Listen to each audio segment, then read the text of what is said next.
పుట్టను ఒక్కొక్క దగ్గరికి వెళ్ళి అడుగుతూ ఉంటారు, మా కృష్ణయ్య మా కన్నయ్య కనబడ్డాడని. అందుకనే ఇంట్లో కూడా బాలకృష్ణులు ఉండాలి అని అంటారు. చిన్నపిల్లలు చాలా వాళ్ళు కృష్ణుడి స్వరూపం అన్నట్టు, బాలకృష్ణం భజే. అలా ఎంత అద్భుతంగా వర్ణిస్తారంటే, నల్లనివాడు పద్మనయనంబులవాడు కృపారసంబుపై జల్లెడువాడు మౌలి పరిసర్పిత పింఛమువాడు నవ్వు రాజిల్లెడు మోమువాడొకడు చెల్వలమాన ధనంబు దెచ్చెనో మల్లియలార మీ పొదల మాటున లేడు గదమ్మ చెప్పరే అని కృష్ణుని వెతుకుతూ మీ దగ్గర ఉన్నాడా అని మల్లియలారా అని మల్లె చెట్లను కూడా అడుగుతున్నారు. చూడండి, ఒక పాట కూడా ఒక మహానుభావుడు మహాకవి రచించాడు, మల్లియలారా. ఏం పాట నాయన అది? మా నాదస్వరం వాళ్ళకి బాగా తెలుసు. ఏంటిదంటే చాలా బాగుంటుంది అది. ఒక పాట కూడా ఉంది, చాలా పాత మధురానుభూతి, అది మనస్సును కదిలించేటువంటి పాటలు అప్పటి అన్ని కూడా. అలా దీన్ని ఆధారంగా తీసుకునే రాశాడంటారు. ఏది ఏమైనా కూడా అలా నల్లనివాడు పద్మ నయనంబులవాడు కృపా రసంబుపై జల్లెడువాడు మౌలి పరిసర్పిత పింఛమువాడు.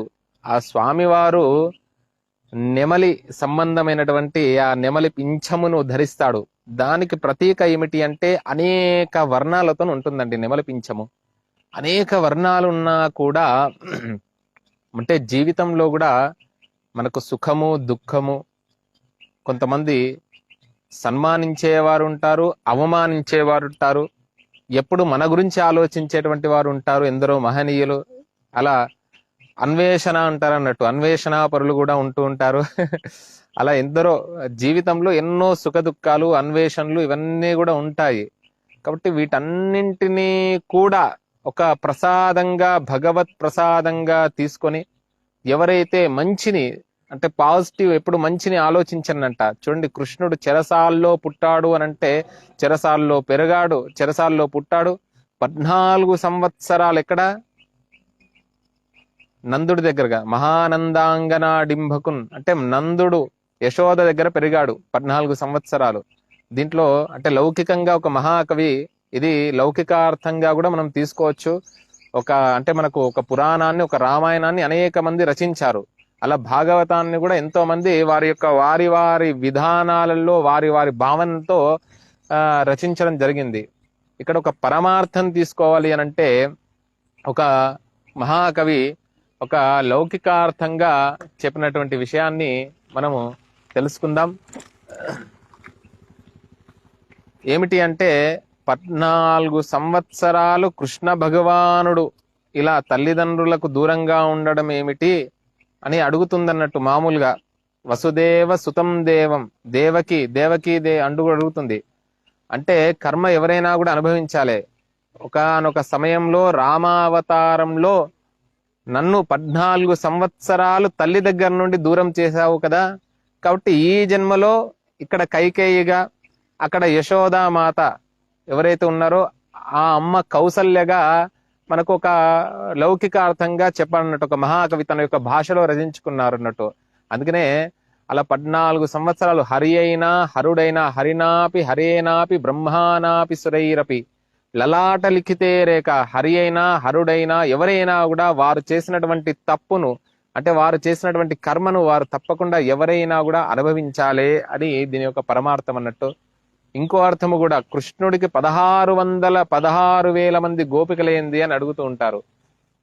అక్కడ 16,000 మంది ఋషులు. పుంసాం మోహన రూపాయ పుణ్యశ్లోకాయ మంగళం అంటే పురుషులకే మోహన రూపుడంట. ఎవరు? శ్రీకృష్ణ పరమాత్మ. పురుషులకే మోహన రూపుడు. అలాంటి ఋషులంతా కూడా శ్రీకృష్ణ పరమాత్మని, రామచంద్ర స్వామి వారిని త్రేతాయుగంలో స్పృశిద్దామనుకుంటారు. ఈ జీవితము పత్రం వా పుష్పం వా ఫలం వా అంటే మనకి దీంట్లో ఒక మల్లె చెట్టును ఒక తీగను అడిగినట్టు గోపికలంతా కూడా మా కృష్ణుడెక్కడా అని రామాయణంలో కూడా ఒక పత్రాన్ని చూసినా, వృక్షాన్ని చూసినా భగవంతుడు సీత సీత సీత అని స్మరించాడు అని హనుమంతుడు చెప్తాడు అన్నట్టు. అలా ఆ విధానంగా ఆ ఋషులు కూడా త్రేతాయుగంలో స్పృశిద్దాం అనుకుంటారు. లేదు లేదు, ద్వాపర యుగంలో నేను అవతరిస్తాను, అప్పుడు మీరంతా కూడా ఆ నాట్యమాడడం అంటే ఈ నృత్యము కూడా నృత్తావసానే నటరాజ రాజననాద ఢక్క నవ పంచవారం. నవ అంటే 9, పంచ అంటే 5, అలా 14 మహేశ్వర సూత్రాలు వచ్చాయంటారు. అలా నృత్యం చేయడం అంటే భగవంతుడి యొక్క తత్వాన్ని తెలుసుకుంటున్నారు ఈ గోపికలంతా కూడా, ఋషులంతా కూడా. అలా దాంట్లో పరమార్థం అనేటువంటిది మనకు ఉన్నది. అందుకనే వాక్కు ఇది కూడా ఇంకొక విషయాన్ని కూడా లౌకికంగా ఒక మహాకవి చెప్పాడు. అలా సీతా అమ్మవారి బంగారు విగ్రహాన్ని పెట్టుకొని రామచంద్ర స్వామి వారు యజ్ఞం చేస్తూ ఉన్నారు. అలా యజ్ఞం చేస్తుంటే ఋషులు వచ్చి ఆశీర్వదించారంట. అలా ఆశీర్వదించినప్పుడు అలా రామచంద్ర స్వామి వారు బంగారాన్ని అంతా కూడా ఇవ్వడం జరుగుతుంది. ఇచ్చిన సమయంలో అలా మీకు అక్షింతలు లక్షింతలగుగాక, అంటే మీరు ఇచ్చిన దానికి 100 రెట్లు ఎక్కువగాక అని ఆశీర్వదించారంట. అంటే సీతామ్మవారు బంగారు విగ్రహాన్ని చేశారు కదా, ఆ బంగారాన్ని ఇచ్చారు కదా.